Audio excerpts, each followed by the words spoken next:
Hi, my name is Dr. Devaruti Haldar, and in this video session I'm going to discuss about the rights of the arrested persons, and this is going to be part 2 of the rights of the arrested persons. Earlier we have already seen that what are the rights that have been codified, that have been understood by the Apex Code. Now we are going to discuss about the rights of the arrested persons, how the arrests are made, and from where what are the rights arise for the arrested persons.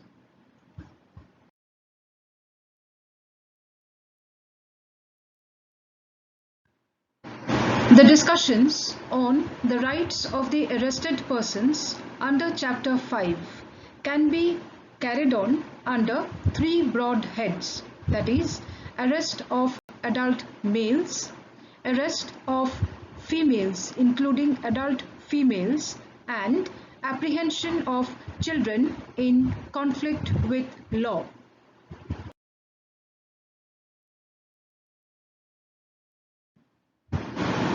Now let us see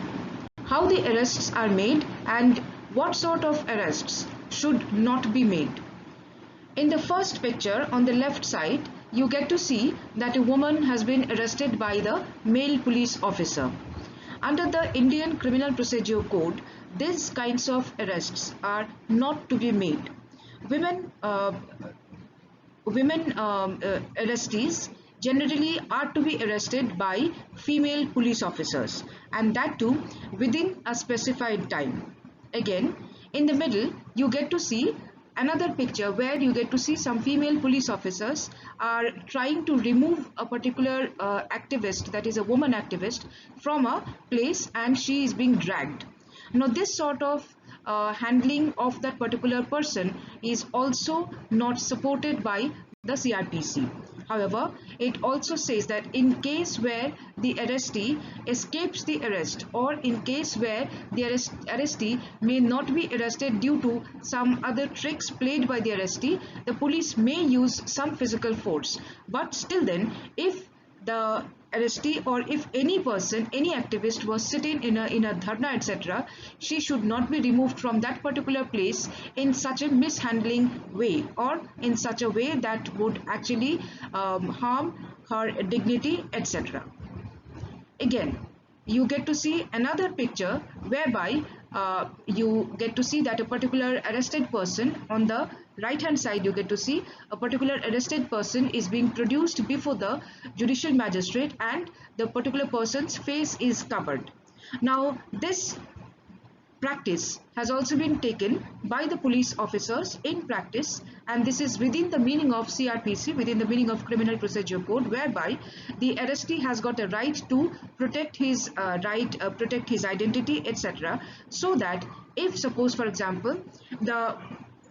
trial case, or during the trial, the innocence of the accused person has been proved, he may not be targeted for the arrest or for the charges that were made against him, and out of which he had now come out clean-handed.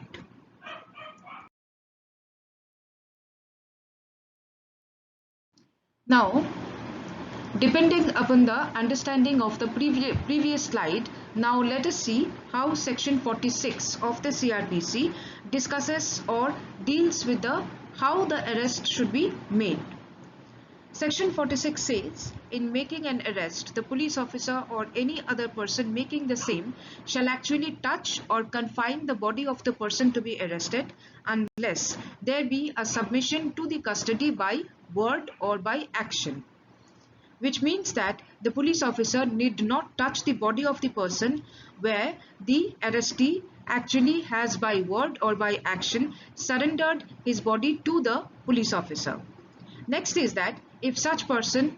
forcibly resists endeavor to arrest him or attempts to evade the arrest, such police officer or other person may use all means necessary to effect the arrest. But this actually does not mean that the police officer may physically harm the person, or may cause major injuries, or may cause death to the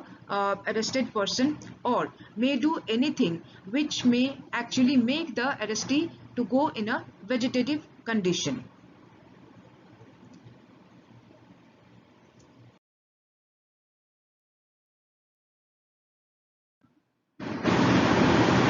Now comes the very important aspect of how the arrests can be made for women.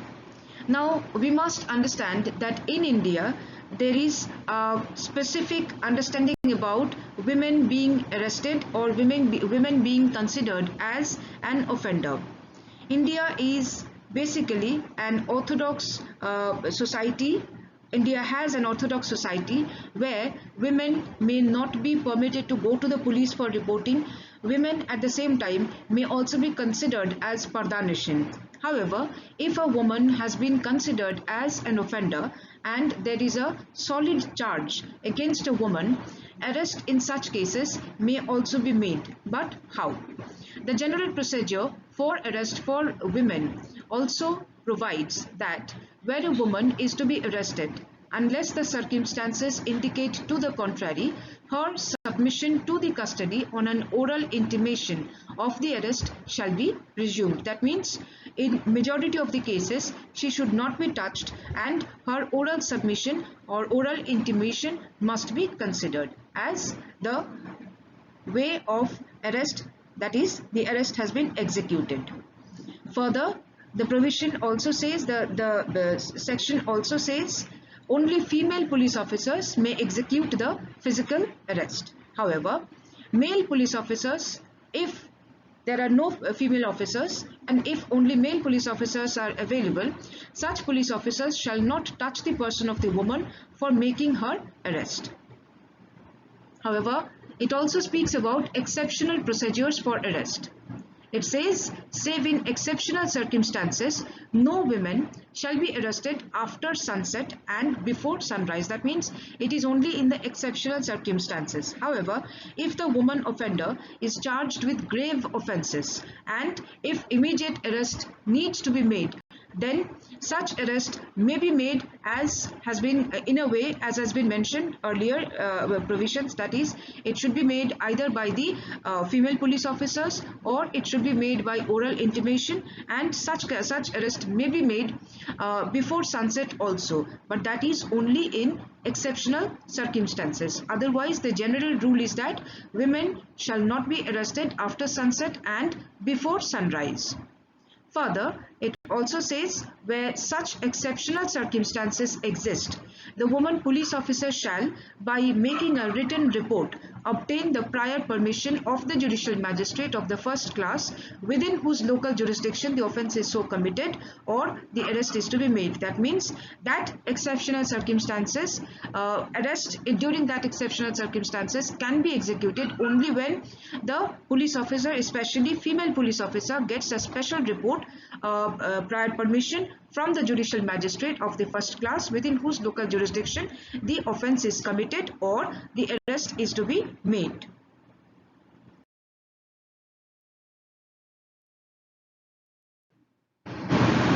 Now comes another very important aspect of law of arrest, that is how the children in conflict with law may be apprehended.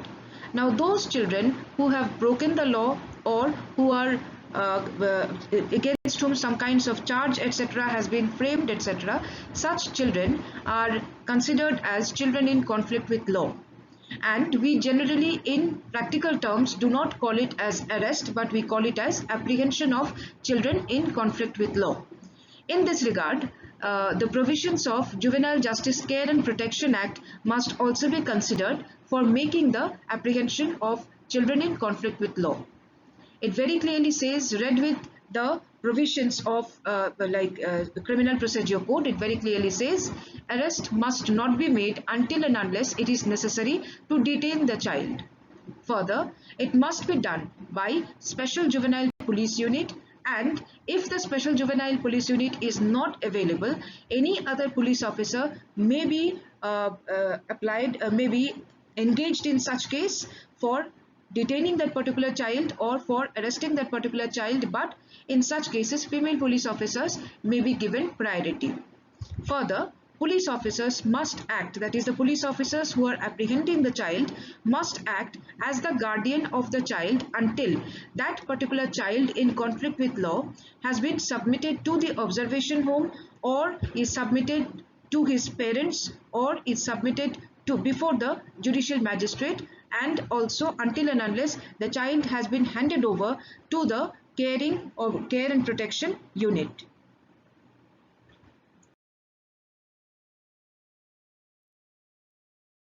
In case of women as well as child arrestees, medical examination must be done to that concerned person. Just like the arrest of the male or adult males, right to legal aid must also be provided to the women as well as to the child detainee, child arrestee. And in such cases, they must not be inflicted any sort of physical or emotional torture. In certain cases, such child may also be considered as child in need of care and protection, especially when it may be seen that the child has broken the law, or the child has committed the offense because he was in need of some kinds of food or some kinds of shelter, etc., or he may have been pushed to commit some offense because he had been kept by some so-called guardian who himself had abused the child and who made the child to commit such kinds of criminal activities.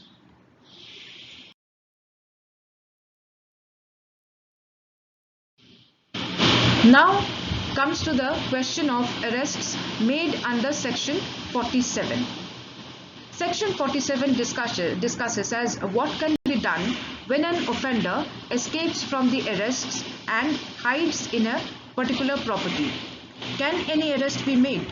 Section 47 very clearly mentions if any person acting under a warrant of arrest or any police officer having authority to arrest has reason to believe that the person to be arrested has entered into or is within any place or property, any person residing in or being in charge of such place shall, on demand of such person acting as aforesaid or such police officer, allow him such free ingress thereto and afford all reasonable facilities for such search therein.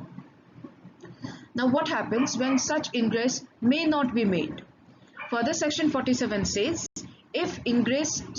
to such place cannot be obtained under subsection 1, it shall be lawful in any case for a person acting under warrant and in any case in which a warrant may issue, but cannot be obtained without affording the person to be arrested an opportunity of escape for a police officer to enter such place and search therein, and in order to effect an entrance into such place to break open any outer or inner door or window of any house or place, whether that of the person to be arrested or of any other person, if after notification of his authority and purposes and demand of admittance duly made, he cannot otherwise obtain the admittance, which actually implies that if the particular police officer or any other person who has got the authority or authorization to make the arrest cannot go in the ingression, then he may have the right to break into any window or any part of the property to enter into that particular property to make the arrest to be executed. Further, it also answers the question as to what happens when such place is an apartment and in occupancy of a woman, including a Pardanishin woman. What happens in such case? Section 47 answers this by stating that if any such place is an apartment in the actual occupancy of a female, not being the person to be arrested, that means the particular woman is not the subject of arrest, but she is in the occupancy of that particular flat or apartment and she is a Pardanishin woman, such person or the police officer shall, before entering such apartment, give notice to such female, that is the person who is in occupancy of that particular flat, etc., that she is at liberty to withdraw and shall afford her every reasonable facility for withdrawing from that particular property or from that particular room, etc., so that she is not to be seen before the other male police officers, etc., and then the police officer may break open the apartment and enter it. Now, what happens when the police officer or any other person empowered with a duty to arrest the offender is detained in a place? It may happen that when the police officer has gone to make an arrest, the persons who are in charge of that particular place or the offender may detain the police officer and may start making some kinds of offenses further to make the police officer to get detained there for a temporary period or for a period which may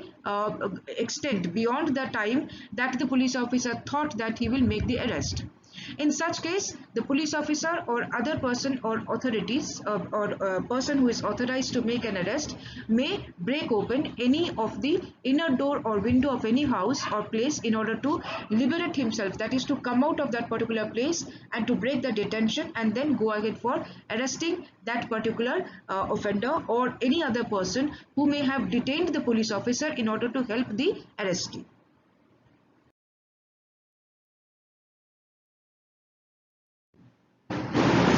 Now we will discuss about the specific powers of the police officers during arrest.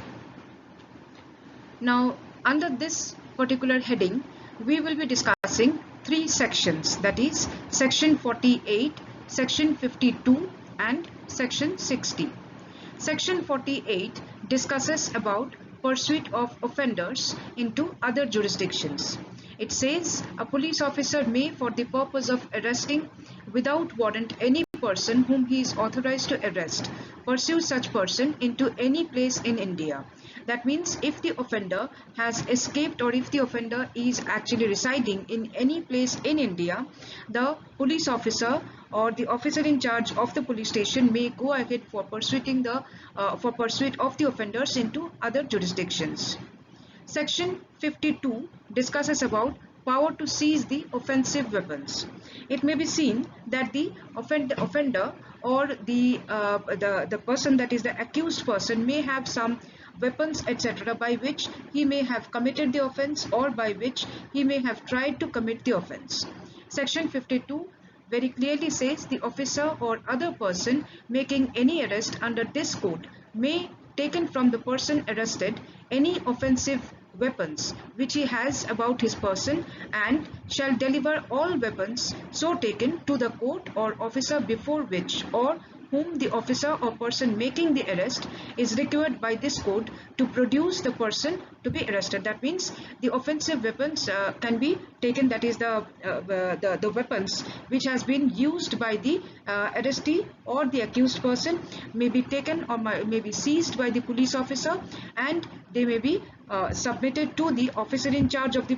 police station, who was the actual person who was dealing with the entire matter of arrest, search, seizure, etc., or to the courts, etc. And such offensive weapons must not be kept with the police officer only. Section 60 discusses on powers on escape to pursue and retake.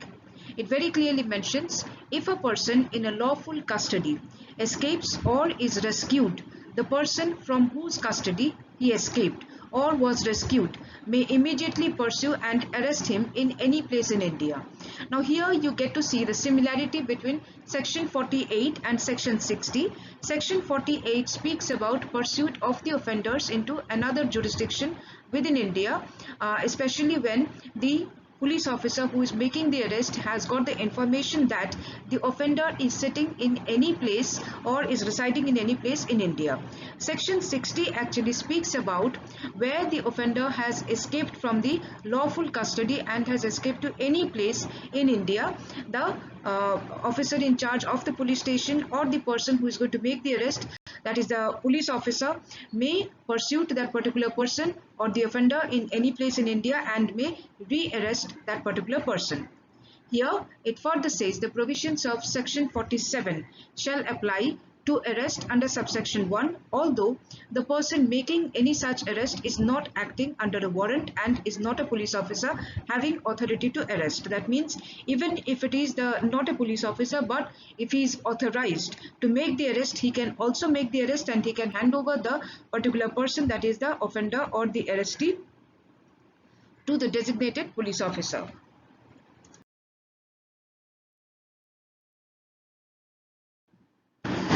Law of arrest and the rights of the arrestees also includes search to be made to the arrested persons, that is the discussions on search to be made of the arrested person. Section 51 discusses about search of arrested persons. But before this discussion, we must also understand that search on any person actually infringes the privacy aspect of that person. But if a person has committed an offense, or if a person is charged with an offense, then search may be made by the designated police officer in a proper legal way to gather as much information, to gather as much evidences as possible to make or frame the case for the prosecution. So section 51 says, whenever a person is arrested by a police officer under a warrant which does not provide for taking of bail, or under warrant which provides for the taking of the bail but the person arrested cannot furnish the bail, and whenever a person is arrested without warrant or by a private person under a warrant and cannot legally be admitted to bail or is unable to furnish the bail, the officer making the arrests, or when the arrest is made by a private person, the police officer to whom he makes over the person arrested may search such person and place in safe custody all the articles other than necessary wearing apparel found upon him, and where any article is seized from the arrested person, a receipt showing the articles taken in possession by the police officer shall be given to such person. That means any of the articles, any of the weapons, any things that may be found on the arrestee, say for example the purse, etc., or any of the object, any mobile device, etc., that should be taken, seized by the police officer. There should be a memo made in regard to that, and the list of the same should also be provided to the arrestee, so that these can be kept in safe custody and these can be given back to the police officer, given back to the arrestee when he is discharged. Further, this section also discusses about female offender and the search to be done on the female offender. It very clearly says whenever it is necessary to cause a female to be searched, the search shall be made by another female with strict regard to decency. For in case where there is no female police officer also and only male police officers are available, then the male police officer may request any other female members of that particular place, etc., who may be authorized to make such search, may come ahead for searching the body of the female arrestee, but such female arrestee must not and should not be bodily searched by any male police officer, and strict regard to the decency of the body and also of the persona of the female arrestee must be made.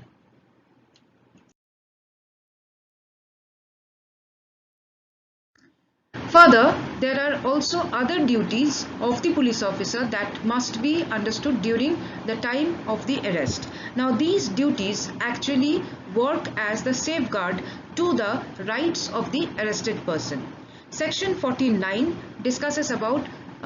no unnecessary restraint of the arrested person. It says that the arrested person should not be subjected to more restraint than is necessary to prevent his escape. Section 50 says very clearly that the person arrested must be informed of the grounds of arrest and any rights of the bail. It further says that every police officer or other person arresting any person without warrant shall forthwith communicate to him full particulars of the offence for which he is arrested or other grounds for such arrest. Where a police officer arrests without warrant any person other than a person accused of non-bailable offence, he shall inform the person arrested that he is entitled to be released on bail and that he may arrange for sureties on this behalf.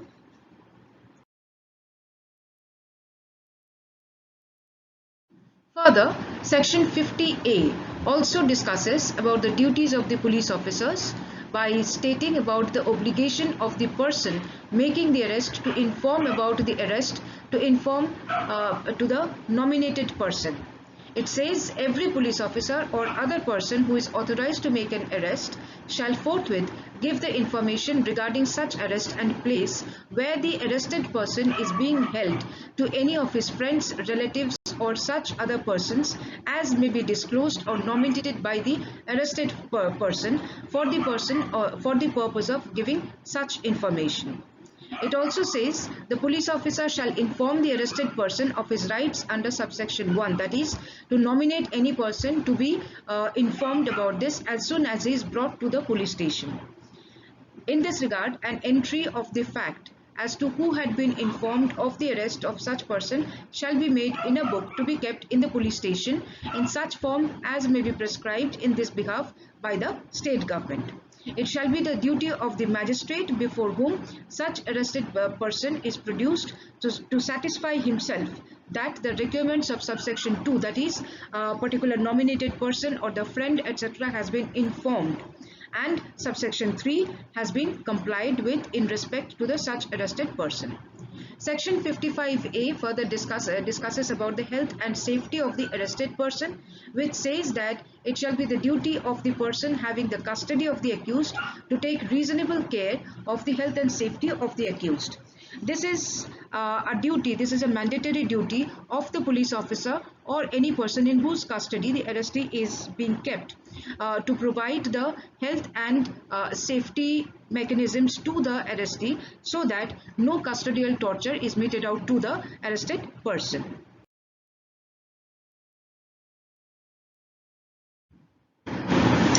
Now, there is also the duty of the police officer to ensure medical test of the arrested person under specific circumstances. Here, two things must be understood: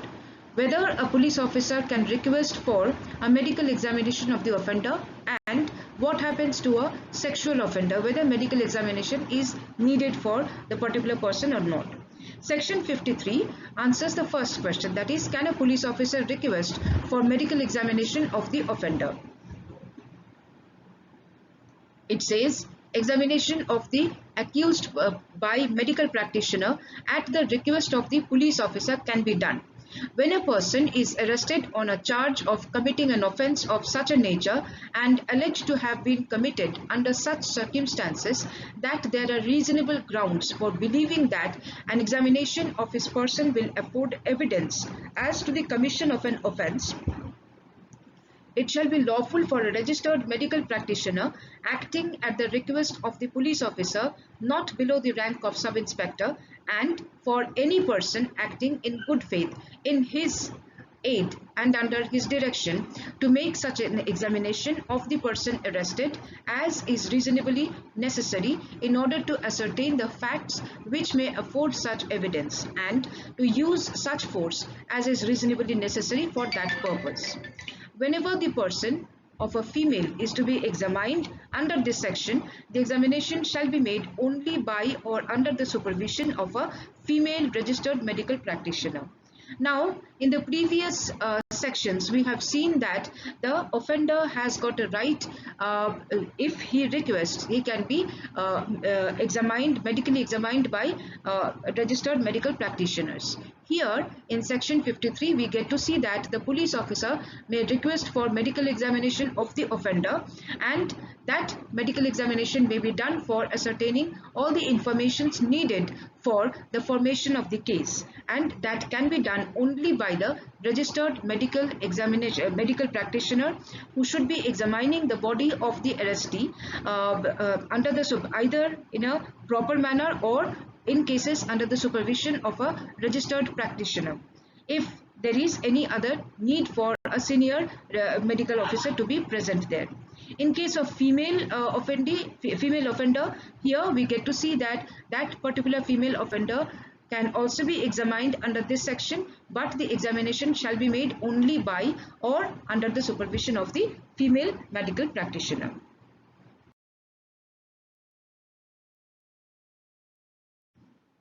Now, the second question is answered by section 53A, that is examination of the person accused of rape by the medical practitioner. The police officer may request for such examination, and what happens in such case. Section 53A very clearly mentions when a person is arrested on a charge of committing an offence of rape or an attempt to commit rape, and there are reasonable grounds for believing that an examination of his person will afford evidence as to the commission of such offence, it shall be lawful for the registered medical practitioner employed in a hospital run by the government or by a local authority, and in the absence of such practitioner within the radius of 16 kilometers from the place where the offence has been committed by any other registered medical practitioner acting under the request of the police officer not below the rank of sub-inspector, and for any person acting in good faith in his aid and under his direction to make such an examination of the arrested person and to use such force as is reasonably necessary for that purpose. Now, look at the line which says to use such force. The arrestee or the offender must not be physically or emotionally tortured, but it does not mean that if the arrestee or the offender is actually refusing for any medical examination, the police officer may not be empowered to use such kind of force. That means it should not cause any bodily injury, etc. But there can be some kinds of force may be put on the particular arrested person to make him to go under medical examination. It further says the registered medical practitioner conducting such examination shall without delay examine such person and prepare a report of his examination giving the following particulars: the name and address of the accused and of the phone of the person by whom he was brought, that is the police officer or any other person by whom he was arrested and he was brought to the medical clinic or to the hospital or where he was brought to the particular medical practitioner. The age of the accused, marks of the injury, if any, if it was existing before the arrest, etc., on the person of the accused. The description of the material taken from the person of the accused for DNA profiling and other material particulars in reasonable detail. The report shall state precisely the reasons for each conclusion arrived at, the exact time of commencement and completion of the examination, and the registered medical practitioner shall without delay forward the report of the investigating officer, who shall forward it to the magistrate referred to in section 173 as part of the document referred to in clause A subsection 5 of that particular section.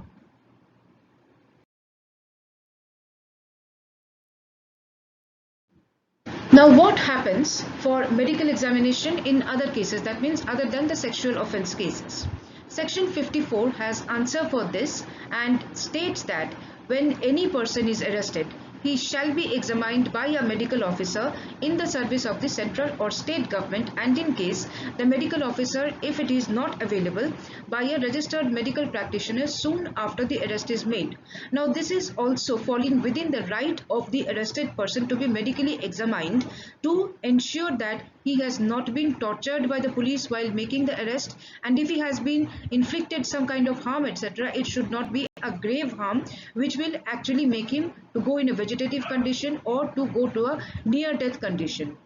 Further, section 54 also says the medical officer or a registered medical practitioner so examining the arrested person shall prepare the record of such examination, mentioning therein any injuries or marks of violence as I just mentioned,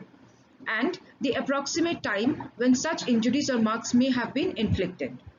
Now, it also further submits where an examination is made under subsection 1, a copy of the report of such examination shall be furnished by the medical officer or by the registered medical practitioner, as the case may be, to the arrested person or the person nominated by such arrested person. This is specifically done in order to make the nominated person and also to make the arrested person known that what are the injuries that are found, whether such injuries were caused by the police officer while making the arrest, or whether such injuries were caused by the police officer while he was in the custody, whether the arrestee was undergoing some kind of medical problems, etc., and he was not given proper care and health protection, etc. Further, the proviso to section 54 says that where the arrested person is a female, the examination of the body shall be made only by or under the supervision of the female medical officer.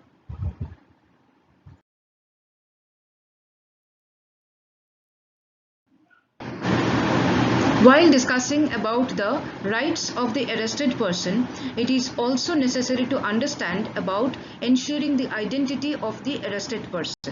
Section 54A discusses about the identification of the person arrested. It has got two different understandings. One is for the persons who are arrested, that is the regular persons who are normal persons who are arrested. The second is about, that is a proviso, speaks about the persons who are arrested and who are physically or mentally disabled. In first case, it says where a person is arrested on a charge of committing an offence and his identification by any other person or persons is considered necessary for the purpose of investigation of such offence. The court, which has got jurisdiction, may, on the request of the officer in charge of the police station, direct that particular person so arrested to subject himself to identification by any person or persons in such manner as the court may deem fit. That is the reason that we do get to see about the identification parades also. Now the proviso speaks about the identification of the persons who are mentally or physically disabled. In such case, the proviso says that it shall take place under the supervision of the judicial magistrate, who shall take appropriate steps to ensure that such person identifies the person arrested using methods that person is comfortable with. The identification process shall also be videographed.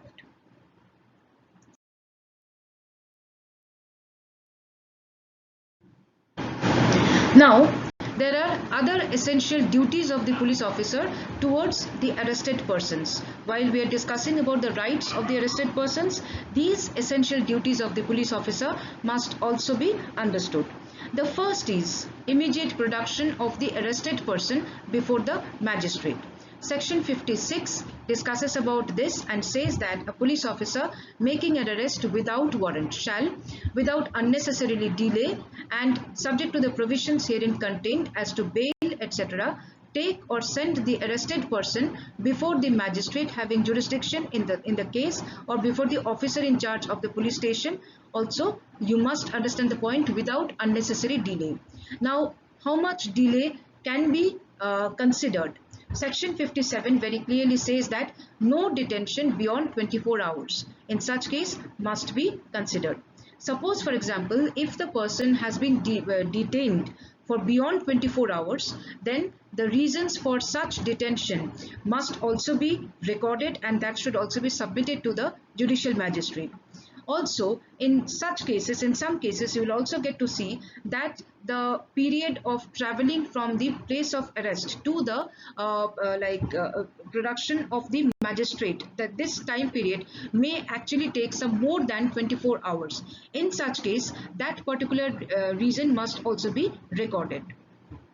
Section 58 discusses about reporting about apprehension, bail, etc. to the executive magistrates. It says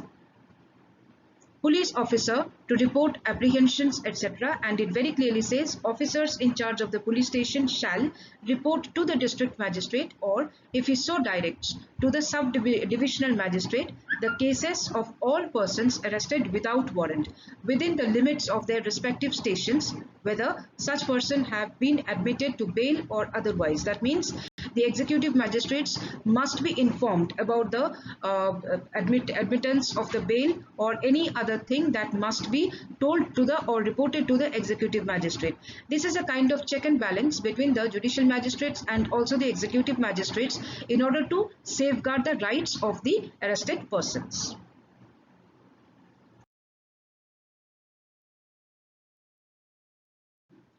Now, there are some specific obligations under the Criminal Procedure Code for arrest which we must understand.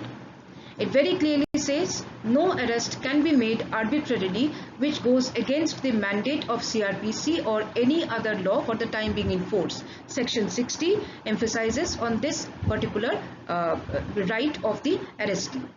Further, Section 59 speaks about discharge of persons apprehended. It very clearly says no person who has been arrested by the police officer shall be discharged except on his own bond or on bail or under the special order of a magistrate. This is actually a negative right for the arrestee, but at the same time, it is a right to be considered for the arrested person that if he is discharged, he can be discharged on his own bond or on bail or under special order of a magistrate, but he cannot be discharged until and unless there is the bond which is his own bond or on bail or under the special order of the magistrate. Thank you.